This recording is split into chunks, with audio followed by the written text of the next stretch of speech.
جايين من كل مكان للصويرة زينة البلدان نزورو ونرجع فرحان كالضبيل وللهيل ولا حوض السلاح وطوم حيلة نضربو شوفار هاد الليلة احنا جايين من كل مكان للصويرة زينة البلدان نزورو ونرجع فرحان. Birshot Marev Rabotai, avec la permission d'Hachem, aujourd'hui nous allons parler d'un sujet de l'actualité, parce que les gens, ils veulent une récompense pour chaque mitzvah qu'ils font, ils veulent une récompense. D'ailleurs, cette semaine, il y a deux personnes qui sont venues chez madame, chez votre femme, et ils lui ont dit, pourquoi tout le temps on vient chez Rabbi David, et toujours il nous fait des prières, et de plus qu'il nous fait des prières, on a des problèmes. Ils reprochent pourquoi on a des problèmes. Alors, elle leur a dit, ça c'est les choses d'Hachem. Lui, il fait les brachot et Akadosh Baruch Hu. Alors, eux, ils ont dit, alors, le jour que Hachem, il nous montre un peu de lumière, alors on aura la foi en lui comme avant. Alors, ça veut dire qu'ils veulent des récompenses dans ce monde-là ils veulent une récompense dans ce monde-là. Il faut savoir que un homme qui fait une mitzvah dans ce monde-là, il n'y a pas de récompense. Alors, la raison et la question, elle est pourquoi il n'y a pas de récompense? Pourquoi quand je ne donne pas au moins 1%, 2%, 3% dans la mitzvah? Quelle est la raison? Pourquoi dans ce monde-là, il n'y a pas de récompense? Quand même, et pourtant, on a vu des gens qui réussissent. On a vu des gens, alors quoi? Ils reçoivent des récompenses. Alors quoi? Ils reçoivent des récompenses. Comment on peut expliquer ça? Alors, il y a un passouk dans la Torah qu'il dit il y a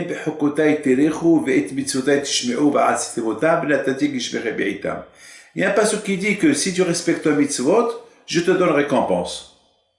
C'est quoi la récompense? La pluie. Alors la question se pose, alors je te donne la pluie et je te donne, il y aura la paix et il n'y aura pas de guerre et vous allez réussir. Alors tout le monde pose la question. On vient de dire que un homme qui fait mitzvah, un homme qui étudie la Torah, il n'a pas de récompense. Et pourtant la Torah, qu'est-ce qu'elle dit? Que celui qui respecte Torah et mitzvot, il a une récompense. Il y a la pluie c'est une récompense. Lorsqu'il y a la paix, c'est une récompense. Lorsqu'il y a tout ce que tu veux, tu l'as, c'est une récompense. On vient de dire à l'instant que celui qui étudie la Torah et fait les mitzvot, il n'y a pas de récompense. Et alors, il y a la Torah et dit qu'il y a une récompense. Alors, comment Hachamim disent qu'il n'y a pas de récompense? Ça, c'est la première question. La deuxième question, c'est une question extraordinaire qu'il y a des rabbins qui posent. Il dit, il y a une halakha qui dit que si quelqu'un il travaille chez vous, il faut le payer le même jour. Il faut pas, tu n'as pas le droit de le laisser sans être payé. Il faut le payer. Sauf si tu fais des conditions avec lui, que tu le payes une fois par semaine, une fois par mois. Mais vous savez qu'à l'époque, les gens travaillaient par jour. Je me rappelle, même à Essaouira, je me rappelle les gens, ils travaillaient par jour. Mais c'est maintenant que ça devient, en Angleterre, ils payent chaque semaine. Et dans beaucoup d'endroits, ils payent par mois. Mais il y a beaucoup des endroits, tu fais un travail, on te paye tout de suite. Par jour. Donc, alors la question, elle se pose. Lorsqu'un homme il fait mitzvah, il faut que le bon Dieu le paye. Comme que Hachem il a dit que celui qui travaille pour quelqu'un, il faut le payer le même jour. Nous, si on travaille pour le bon Dieu, Hachem il nous a donné des mitzvot, on les fait pour lui, il faut qu'il nous paye. Donc on a deux questions. Cette question qu'on va te poser, qui n'est pas la mienne, et l'autre question qu'on a posée, pourquoi dans ce monde il n'y a pas de récompense? Alors voilà. Alors maintenant, il faut savoir une chose. Et Baruch Hashem, que grâce à Dieu, que lorsqu'on réfléchit un peu à la Torah, il n'y a pas de question sur la Torah. La Torah, elle est nette et claire. Vous savez que Hashem, il faut savoir une chose, que pour vivre, il faut de l'argent. Pour être juif, il faut de l'argent. Il y a la cacheroute, qui coûte cher, il y a les fêtes, les Shabbatot, il y a les fêtes, il y a les mariages, il y a un talit, il y a tefillin. Tout est cher. Alors, sur ça, Akadosh Baruch Hu il te paye.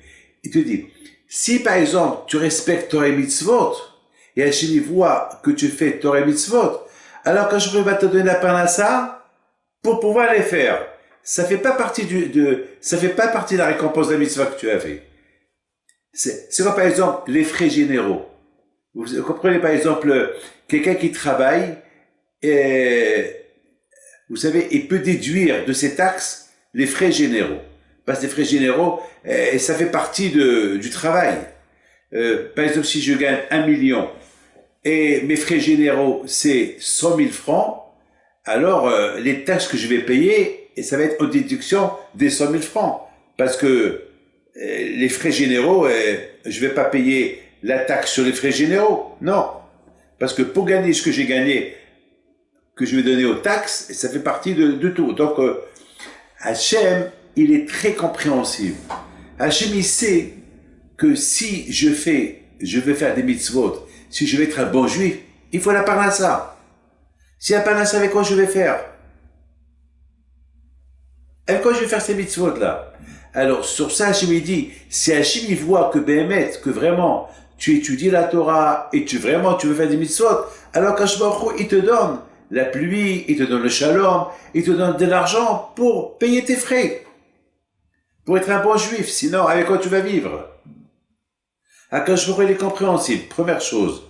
Deuxième chose, écoute, ça, c'est la plus importante. Et grâce à Dieu, il y a beaucoup de rabbanim qui disent ça, il y a beaucoup de grands rabbins, mais bon, moi aussi, j'ai eu la même idée. J'ai pensé comme d'autres rabbanim. J'ai pensé que la mitzvah, elle vient d'Hachem. La Torah, elle dit que que la Torah, elle te fait vivre. La Torah, elle te fait vivre. La mitzvah que tu fais, lorsque Hachem, il te donne une mitzvah à faire, le fait qu'elle vient d'Hachem, avec quoi tu veux qu'il te récompense? Y a pas, et lorsque tu l'as fait, Hachem, il est content que tu l'as fait. Il veut te payer, mais elle n'a pas de prix. Qu'est-ce qu'il peut te donner? Longue vie. Et elle n'a pas de prix. Voilà, elle n'a pas de prix. Alors Hachem, il dit, je préfère te la payer plus tard. Et où il va te la payer plus tard? Dans l'autre monde. Parce que la récompense qu'il y a dans l'autre monde, il est 100 milliards, 2 fois plus importante que la récompense que tu peux recevoir ici. Donc, il n'y a pas de récompense. Il n'y a pas de récompense. Donc, c'est la raison pourquoi, dans ce monde-là, il n'y a pas de récompense. Tu fais une mitzvah, il n'y a pas de récompense. Et si Hachem te donne récompense sur certains mitzvot, c'est parce que certains mitzvot, il est obligé de donner la récompense, parce qu'il ne te donne pas une récompense sur ces mitzvot-là, tu peux pas vivre. Alors, si je veux être un bon juif, il faut que je vis. Si je veux faire des mitzvot, il faut que je vis, il faut que j'ai de l'argent. Alors, quand il te donne les moyens pour les faire. Mais une fois que tu les as fait, il te paye pas parce que tu les as fait. Parce qu'il n'y a pas de prix.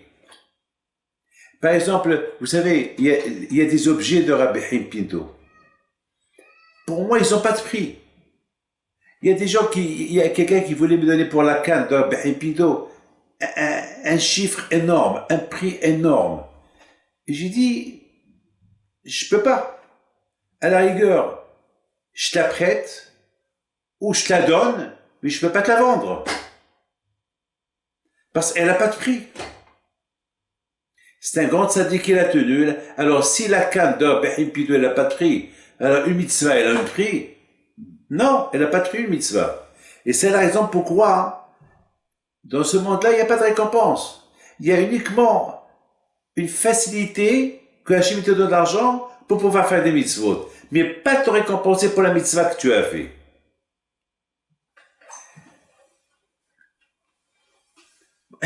Et c'est pour ça, ça fait d'appel pour ces juifs-là, qu'ils ont tout relâché, parce que ils voient ils disent, on a fait beaucoup de tzedaka, on a fait beaucoup de mitzvot, et on voit que le bon Dieu ne paye pas. Alors quoi? Tu fais les mitzvot par intérêt? Est-ce que tu fais, alors tu es un juif par intérêt? Tant que le bon Dieu te donne, tu es content. Le jour que le bon Dieu te donne pas, tu n'es pas content. Donc c'est un intérêt, tu cherches un intérêt. C'est ça. On dit dans la morale que quand tu fais quelque chose, tu n'as rien à attendre en retour. Voilà, c'est ça. C'est ce qu'on est en train de dire. Que lorsque tu fais quelque chose de bien à quelqu'un, il n'y a rien de retour. Parce que tu l'as fait, tu l'as fait. Et je voudrais vous dire une chose. Quelle est la mitzvah la plus importante? Faire du bien à un vivant ou faire du bien à un mort? Alors, Hachamim, ils disent que faire du bien à un vivant, c'est bien, tu as fait du bien. Mais toujours, on s'attend à un retour. C'est quoi un retour? Même si on s'attend pas, il se peut que celui à qui j'ai fait du bien, il va me rendre en bien. Même si moi je lui donne pas, il y a toujours un retour. Mais un mort, que tu lui fais un bien, tu trouves un mort dans la rue, et tu l'enterres. Ça s'appelle le bien qu'il n'a pas de limite. Pourquoi? Parce que tu t'attends rien de retour. Parce qu'il va rien te donner.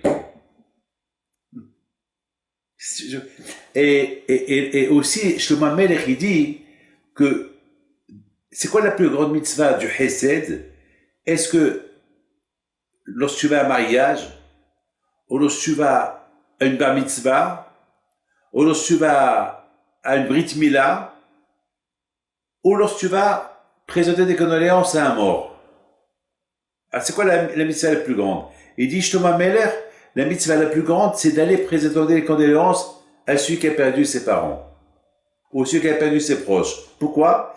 Parce que lorsque tu vas à un mariage, ou tu vas à une bar mitzvah, ou tu vas à une brit mila, il y a toujours un retour. Tu vas chez lui, il vient chez toi. Et si tu vas pas chez lui, il va pas venir chez toi. Mais pour un mort, il y a rien de retour. Tu vas pas aller présenter pour que lui après vienne te présenter l'histoire. Tu vas pas aller présenter condoléances à quelqu'un pour que lui vienne l'histoire présenter condoléances pour son père ou sa mère. Non. Donc c'est un bien c'est ça le vrai bien. Donc maintenant on a compris pourquoi dans ce monde-là, lorsque tu fais une mitzvah pour le bon Dieu, il faut la faire avec amour, avec cœur, sans s'attendre de retour. C'est pour ça, Srabaya Amalika, par exemple, tu achètes un esclave. À l'époque, maintenant il n'y a pas d'esclave. Mais à l'époque, les Juifs achetaient des esclaves à vie. Est-ce que l'esclave, il s'attend de récompense de son maître? Non. Parce qu'il a acheté. Il a acheté. Donc, le pauvre, cet esclave-là, il va vivre toute la vie il va vivre jusqu'à un jour que son maître, il le libère. Mais tout le temps, il s'attend à rien. Alors, il dit, le Pirkei Avot, il dit, il faut pas servir à Hachem et s'attendre à un retour de Hachem. Il n'y a rien à s'attendre. Déjà, d'une part, parce que le fait déjà qu'Hachem t'a donné la Torah, c'est à toi de lui dire merci qu'il t'a donné, et à toi de lui dire merci qu'il t'a choisi. Et de plus, il n'y a pas de récompense à cette mitzvah, parce que cette mitzvah-là, elle n'a pas de limite, elle n'a pas de prix, donc il n'y a rien à te donner. Et en plus, si vraiment tu aimes Hachem, alors il faut lui montrer que tu l'aimes en faisant la mitzvah sans s'attendre de retour. Mais par contre, Hachem, il est obligé de son côté de te donner une récompense, pas une récompense, les frais, des moyens pour pouvoir faire les mitzvot. Par exemple, moi, si je prends par exemple un électricien qui travaille chez moi, s'il vient travailler chez moi, il faut que je lui produise tous les instruments. Sinon, avec quoi il va travailler? Je vais pas lui dire, ah ben parce que tu travailles chez moi, c'est à toi d'apporter tes outils. Non. Moi, je travaille chez toi comme électricien, mais à toi d'apporter les outils. Si tu apportes pas les outils, comment tu veux que je travaille chez toi? J'ai une usine de fabrication de voitures. Il faut que l'usine, j'ai des ouvriers, il faut que je fournisse aux ouvriers tout ce qui est nécessaire pour fabriquer les voitures. Alors, Akadosh Baruch Hu, il a un monde. Il veut que les Juifs, ils font les mitzvot. Il faut que les Juifs, ils maintiennent le monde par la Torah. Il faut qu'ils aient des outils. Et c'est quoi les outils? C'est la pluie. C'est la santé. Et c'est quoi? Alors, mais tout celui qui est en bonne santé. On va dire, eh ben, le bon Dieu est en train de lui donner récompense parce qu'il est en bonne santé. Non, parce que s'il n'est pas en bonne santé, comment tu veux qu'il prie? Comment il va servir à Kadosh Baruch Hu? C'est la raison pourquoi, vous savez que Rav Shach, alav shalom, un grand tzaddik, il est décédé il y a quelque temps, il a vécu 107 ans. 107 ans il a vécu. Et pendant ces dernières années de sa vie, il pouvait pas manger. Donc, ils lui ont mis des sondes. Et le pauvre, une fois, ils l'ont vu en train de pleurer. Ils lui ont dit, pourquoi tu pleures? Tu as mal quelque part. Il a dit, je pleure parce que je peux pas faire la bracha pour le manger, pour le goutte à goutte. Parce que tu fais la bracha uniquement ce qui rentre dans ta bouche. Ce qui rentre à travers ta bouche, tu fais la bracha. Mais ce qui rentre pas à travers ta bouche, tu peux pas faire de bracha. Regardez combien il aimait faire les mitzvot. Maintenant, on comprend très bien pourquoi Akadosh Baruch Hu ne paye pas. On a dit tout à l'heure qu'Akadosh Baruch Hu, il nous a dit dans la Torah qu'un ouvrier, il faut le payer le même jour. Alors pourquoi Akadosh Baruch Hu ne paye pas tout de suite? On a fait le mitzvah, il nous paye tout de suite. Alors, tout à l'heure, on a répondu. On a répondu tout à l'heure qu'est-ce qui te paye? Voilà, il te donne la vie. Voilà, il te donne les moyens pour faire le mitzvot. Te payer, il peut pas te payer parce qu'il n'y a pas de prix à cette mitzvah. Elle n'a pas de prix. Il y a une chose que je voudrais vous dire.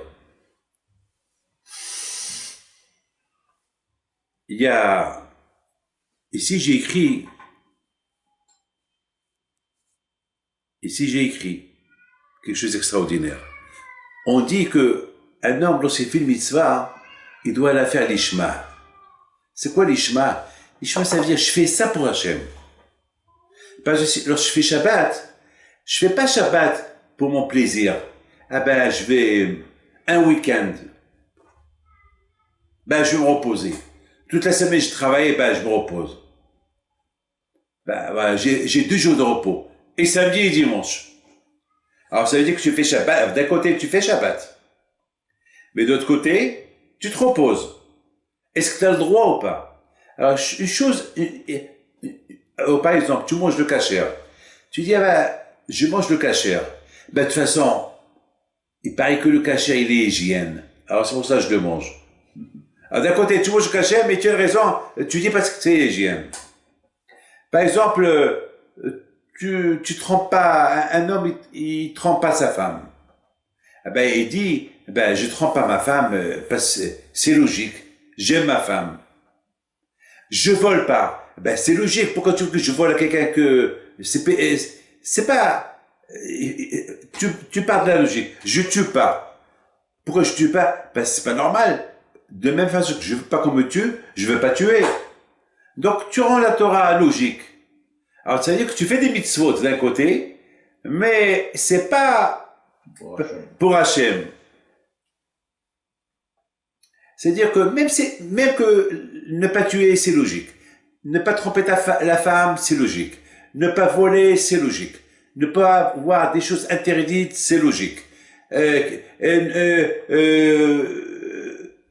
Tu peux, mais tu ne les fais pas pour Hachem. Hachem, il veut que tu fais les mitzvot que pour lui. C'est comme ça. Mais je comprends pourquoi Hachem, il ne nous donne pas de récompense dans ce monde. Parce que si Hachem, il te donne récompense, alors toi, tu vas penser à la récompense. Tu vas penser à la récompense que, ah, je tue pas pour recevoir la récompense. Ah, je fais pas ça pour recevoir la récompense. Non! C'est pour ça que je te dis, les mitzvot que tu fais, tu n'as pas le droit de les faire, pas logique, tu ne les fais pas, c'est Hachem qui l'a dit, et il n'y a pas de récompense. Pourquoi? Parce que, pour ne pas s'habituer, que je fais cette mitzvah uniquement pour recevoir une récompense. C'est ce que j'ai écrit ici. Maintenant, Hachem, il a voulu que, pour qu'on arrive à aimer Hachem, et pour qu'on arrive à toujours chercher les mitzvot, sans demander de récompense, quand il a dit, bon, il n'y a pas de récompense. Mais pourtant, on voit des riches, qui sont milliardaires. Alors pourquoi Akadosh Baruch Hu, il donne à ceux-là, il donne pas à ceux-là?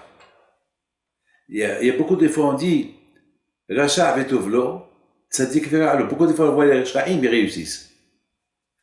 Et les Tzadikim, les pauvres, ils ont des problèmes. Comme l'accident qu'on a eu cette semaine. Le pauvre son père, c'est un religieux, petit-fils des grands tzadikim, et la veille de Shabbat, il est mort dans un accident de moto. Pourquoi? Et ses parents, c'est des tzadikim, les grands-parents, c'est des tzadikim, et ils sont en train de pleurer. Pourquoi Hachem il a fait ça? Pourquoi Hachem il a fait ça? C'est des choses qu'on ne comprend pas. C'est des choses qu'on ne comprend pas. Pourquoi un rachat est réussi, le tzaddik ne réussit pas? Pourquoi? Pourquoi nous, on a des yeshivot, on doit se casser la tête pour avoir de l'argent pour donner à manger aux yeshivot? Pourquoi Hachem il nous donne pas, il nous envoie pas des riches qu'on n'a pas besoin de courir chercher l'argent pour les donner au yeshiva? Pourquoi? Eh bien, mon fils, il n'y a pas de raison. Il n'y a pas de raison. Ça, c'est Hachem qui sait. C'est Akadosh qui dirige son monde. Lui, il sait ce qu'il fait. Nous, on ne sait pas. Nous, on n'a aucune idée. On n'a aucune imagination de comment Hachem, il gère son monde. Par exemple, il y a quelque chose d'extraordinaire que je veux te dire. Ça, c'est mon Rav qui le dit. Rav Michel Yehuda Lefkovitch, alav shalom. Il explique, il dit Shammai, Aseh Toratra Keva. Ça veut dire, il ne faut pas étudier la Torah parce que tu es obligé d'étudier. Tu étudies la Torah parce qu'elle te plaît, parce que tu l'aimes, parce que tu la cherches. Et ça, il faut que ça soit d'une manière kavua. C'est-à-dire, il faut que ça soit d'une manière fixe. Quand, par exemple, tu sais que le matin, tu prends ton petit déjeuner, il y a le repas de midi, tu sais que le soir, il faut que tu manges, alors, la Torah aussi, il faut que tu aies une heure fixe dans la Torah, dans la journée. C'est pas, quand il te semble l'étudier, tu l'étudies. Et quand il te semble ne pas l'étudier, tu l'étudies pas. Non. Alors, celui qui fait de la Torah essentielle dans sa vie, alors, après 120 ans, lorsqu'il arrive dans l'autre monde, il faut lui donner une place fixe dans l'autre monde. Et il a réservé une place pour lui dans l'autre monde. Mais lorsqu'il fixe des horaires de Torah dans ce monde-là, que la Torah pour lui c'est une priorité. C'est pas quand j'ai le temps j'étudie. Pourquoi ton ventre étudie lorsque le temps tu manges? Ton ventre à midi, à 1h, il veut manger. À 1h, tu lui donnes à manger. Regarde à la synagogue. À la synagogue, le Shabbat, déjà lorsqu'on dépasse midi, tout le monde regarde l'heure. Pourquoi pas Shabbat? Il veut le manger déjà. Il veut la dafina, il veut déjà un repas. Alors il dit comme ça, un homme qui fait de la Torah essentielle dans sa vie, alors dans notre monde, il aura une place fixe. Et un autre, maintenant, et s'il reste quelqu'un qui ne met pas la Torah fixe dans sa vie, il a fait des mitzvot. Il a fait beaucoup de mitzvot. Mais la Torah n'était pas fixe dans sa vie. Alors qu'est-ce qui va se passer? Là-haut, il aura Gan Eden. Il aura le paradis. Mais il n'aura pas une place fixe. Il n'aura pas une place fixe. Ça veut dire que le pauvre, il n'aura pas de place fixe. Un jour, il va être là, un jour, il va être là, et il va être perturbé. Alors, on cherche à se reposer après 120 ans dans l'autre monde. Et on va voir que dans l'autre monde, il n'y a pas de repos. Mais on va réclamer, mais j'ai fait beaucoup de mitzvot, j'ai fait beaucoup du bien. Ils vont te dire, oui, tu as fait beaucoup de bien, mais ici, c'est le monde de la Torah. Et le monde de la Torah, ça dépend de toi. Si dans l'autre monde, tu avais fixé ton temps dans l'étude de la Torah, alors là, tu as un endroit fixe. Maintenant, comme nous, que malheureusement, on n'a pas d'heure de fixe. Moi, David Pinto, je voyage tout le temps. Et j'ai pas d'heure. Même dans la prière, j'ai pas d'heure. Alors après 120 ans, c'est pas de ma faute. Si j'habitais dans un endroit fixe, je comprends qu'il faut que je fixe une heure fixe. Mais te donner que parfois je voyage la nuit, je voyage le soir, j'ai des rendez-vous, j'ai des gens qui viennent me voir, j'ai les téléphones, j'ai pas d'heure fixe. Alors, le bon Dieu me comprend. Mais quelqu'un qui peut fixer des horaires de Torah, il faut qu'il les fixe. Il faut qu'il les fixe. S'il est fixe, il aura une place fixe là-haut. Et mon Rav, il donne un exemple extraordinaire. Il dit par exemple, quelqu'un par exemple qui fait un grand mariage. Il a plein d'invités. Voilà, les invités commencent à arriver. Il y a les riches, tous les gens renommés, les gens importants, ils ont leur place fixe. Le contraire, on va même les accompagner jusqu'à leur place fixe. Bon, eh ben, ils vont venir des pauvres. On va pas les jeter. Alors on va les mettre, ils vont attendre jusqu'à ce que tout le monde s'assoie. Et peut-être s'il n'y aura pas de place pour eux, ah ben ils vont rester debout. Ça veut dire que de l'autre monde, on donne la priorité à ceux qui ont donné priorité à la Torah. Et à ceux qui n'ont pas donné priorité à la Torah, ils auront la place. Ils vont rentrer dans la salle. Mais il faut qu'ils attendent qu'il y ait une place, ou bien ils vont rester debout. C'est une image extraordinaire. Alors maintenant, je vais relier ça avec la paracha de la semaine. Que un homme, pour arriver à aimer la Torah, et pour que tu rends la Torah fixe dans ta vie,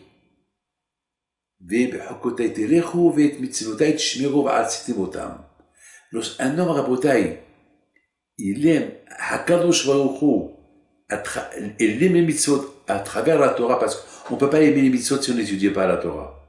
Vous savez, pour faire un tampon, hein, pour tamponner quelque chose, il faut qu'il y ait l'encre. S'il n'y a pas l'encre, il n'y a rien à tamponner. Pour signer un chèque, il faut qu'il y ait un stylo. Il faut qu'il y ait l'encre dans le stylo. Mais s'il n'y a pas d'encre, j'ai que le stylo, ça ne marche pas. La Torah et les mitzvot, c'est pareil. S'il n'y a pas, pour faire une mitzvah, s'il n'y a pas la Torah c'est l'encre. C'est l'encre, c'est le tampon ancré. C'est ça la Torah. La Torah, c'est comme un certificat. Un certificat qui n'est pas tamponné avec de l'encre dedans, ce certificat ne marche pas. Un chèque sans signature, une vraie signature, ça ne marche pas. Même la mitzvah, s'il n'y a pas la Torah, elle ne marche pas. Pourquoi? Pour arriver à l'amour de la mitzvah et la faire bien, il faut qu'il y ait la Torah. Parce que c'est la Torah qui va te donner l'amour de la mitzvah. On a vu beaucoup de gens, un jour ils font les mitzvot, un jour ils ne le font pas. Pourquoi? Parce qu'il manque la Torah. Il manque la Torah. La Torah, c'est l'encre. Pour égaliser un papier, il faut et le tampon avec de l'encre. Pour que la mitzvah soit égalisée, il faut que la mitzvah soit bien faite, il faut et l'encre et le tampon. Les deux à la fois. Et pour ça, si tu cherches pas, tu fais une mitzvah et tu cherches pas de récompense. Si tu fais une mitzvah sans chercher de récompense, et tu l'as fait pour Hachem, tu as accompli la mitzvah, elle est signée, timbrée, tamponnée avec l'encre et tout, et ça va, et surtout, comme j'ai dit, que il y a un pasouk qui dit Vehaya ekev tishmeon. Écoute bien ça, on termine. C'est quoi Vehaya ekev tishmeon? Et si Rachid dit, c'est quoi ekev? C'est les petites mitzvot. Beaucoup des fois, on cherche à faire les grandes mitzvot. Et on ne cherche pas à faire bien les petites mitzvot. Parce que les petites mitzvot, on a l'habitude. Comme par exemple, la kippa sur la tête. C'est une mitzvah qu'on a l'habitude. Et là, c'est une habitude. Elle tombe, elle tombe pas, on marche pas. On a l'habitude. Ben justement, alors, mais par exemple, allumer Shabbat, le feu, c'est péché.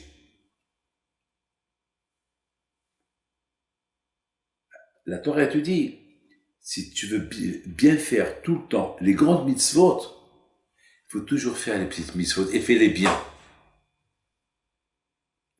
Parce que ça arrive, écoute bien ce que je veux vous dire, ça arrive quelqu'un, et ça je l'ai entendu beaucoup des fois, ça arrive des gens qui font des mitzvot, mais au moment qu'ils s'énervent, le Shabbat, ils vont aller allumer une cigarette. Ou bien ils vont déchirer les vêtements, ou bien ils vont prendre la voiture et partir. C'est-à-dire que la colère, elle les a rendus autres. Quelqu'un qui respecte les petites mitzvot, il va faire bien les grandes mitzvot. Mais quelqu'un qui fait pas bien les petites mitzvot, un jour il va s'énerver, il va faire une grande avera. Prendre la voiture, allumer une cigarette Shabbat. Et que la semaine dernière, il y a une femme qui vient chez moi, elle s'est disputée, elle me raconte, je veux divorcer mon mari parce que, elle me raconte parce que, on s'est disputé, elle a allumé la cigarette, il est sorti dehors, je vais la divorcer. Je dis, madame, divorcer c'est une chose, allumer une cigarette c'est une autre chose. Maintenant, lorsqu'elle allume la cigarette, c'est entre guillemets le bon Dieu. C'est pas à toi de le punir. Tu te calmes, tu fais la paix avec ton mari. C'est pas parce qu'il a fait une avera, vous allez, c'est pas toi le bon Dieu pour le juger pourquoi il a fumé Shabbat. C'est entre lui le bon Dieu. Et s'il fait tes chevals, le bon Dieu va le pardonner. Mais, maintenant, il ne faut pas mélanger les choses, fais la paix avec ton mari.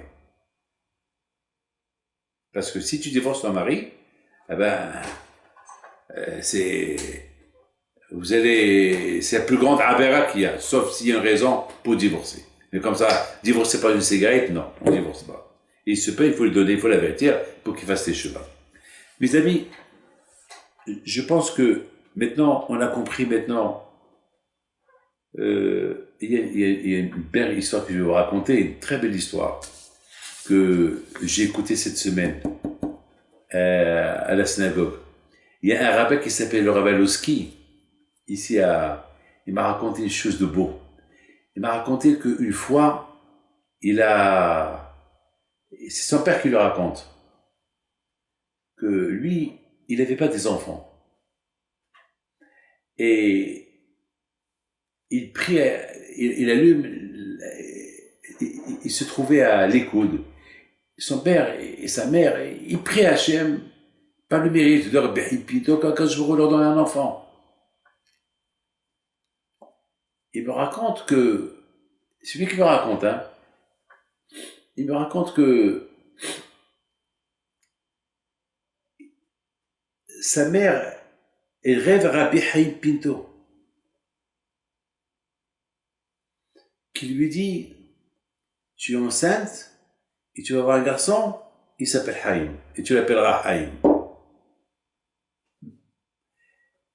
Et elle raconte à son mari lui dit, si Dieu veut, le même mois elle est tombée enceinte, elle a eu un garçon, ils l'ont appelé Haïm, il est avraire, il étudie la Torah chez la Koliel, ici à Montréal. C'est lui qui me l'a raconté. Alors ces tzadikim-là, comment ils sont arrivés à être tzadikim? Comme même dans le rêve, ils viennent chez des gens et les bénissent. Lorsque ces tzadikim étaient vivants, ils bénissaient les gens, ils leur faisaient, mais maintenant, même lorsqu'ils sont morts, ils continuent à bénir les gens. Et ils viennent chez eux dans le rêve, comme qu'il n'y a rien. Il y a une autre femme qui me raconte qu'elle est arrivée avec un grand tzadik qui s'appelle Rabbi David Ben Baruch, un grand tzadik au Maroc. Et cette femme, elle avait le concert, et il vient chez une femme au Maroc, dans le rêve, et lui dit, appelle Madame Azoulay, qu'elle habite à Montréal, et dis-lui qu'elle va guérir.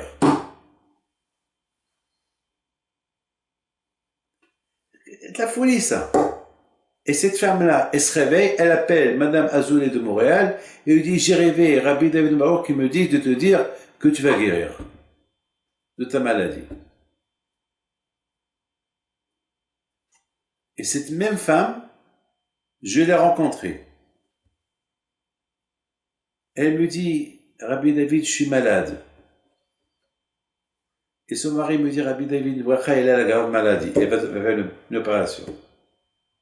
Je lui dis, Bistro de Rabbi Haïm Pinto, qu'il n'y aura rien, et qu'il n'y aura pas d'opération. Bistro de Rabbi Haïm Pinto. Le jour de son opération, le médecin lui dit, avant qu'on fait l'opération, viens, on va faire un peu les analyses. On les a déjà fait, on va les refaire. Il les refait, il ne trouve pas de maladie. Il ne comprend pas. Il lui dit, il n'y a pas d'opération. Comment le zéro de Rabbi Haïm Pinto, on l'évoque, il répond. Et si on ne l'évoque pas, il te répond par les rêves.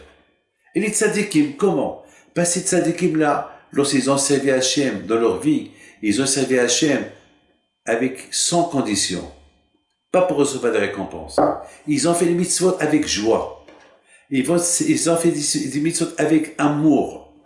Alors, c'est quelqu'un qui sert le bon Dieu, qui va le servir avec amour et joie, Akadosh Baruch Hu, il écoute. Tout ce qu'il demande à Akadosh Baruch Hu, Hachem, il le répond. Pourquoi? Parce qu'Hachem il dit, toi tu m'as écouté, moi je t'écoute. Ce que tu veux, je te le fais. Puisque toi tu as fait pour moi tout, sans demander de récompense, sans rien, tu as fait tout fait. Ah, moi aussi je fais tout pour toi. Finalement, à la fin, on arrive à quoi? On arrive que c'est Hachem qui devient le serviteur du tzaddik. C'est plus le tzaddik qui est le serviteur d'Hachem, c'est Hachem qui fait, parce que tout ce que le tzaddik il dit, le Hachem il va le faire. Hachem il va dire, ce monsieur-là il va mourir, et vient le tzaddik qui dit, non, ce monsieur-là il va pas mourir, il va vivre. Et Hachem il est obligé de l'écouter. Hachem il dit, cette femme-là elle va pas avoir des enfants, le tzaddik qui vient il dit, non, cette femme elle aura des enfants. Et Hachem il dit, d'accord, je t'écoute, j'exécute. Vous voyez, l'homme, il devient le commandant de bord. À tel point que Hachamim disent que l'homme, le tzaddik, il devient celui qui commande le monde. C'est plus Hachem qui commande le monde, c'est le tzaddik. Hachem, il a donné les rênes, le monde, ces mondes entre les mains des tzaddikim. Parce que Hachem, il dit, puisqu'ils font mes plaisirs, ils se privent de tout, uniquement pour me servir, moi aussi, je les écoute. Et tout cela grâce à quoi? Lorsque on sert Hachem sans demander de récompense. Celui qui ne demande pas de récompense, il a le monopole et tout dans ses mains. Mais celui qui veut des récompenses pour chaque mitzvah qu'il fait, alors le bon Dieu va lui donner de la récompense, mais après 120 ans, qu'est-ce qu'il va lui rester là-haut? Il lui reste un peu, mais il n'aura pas de place fixe. Voilà. Que le Zechot Behim Pinto soit avec vous. Amen.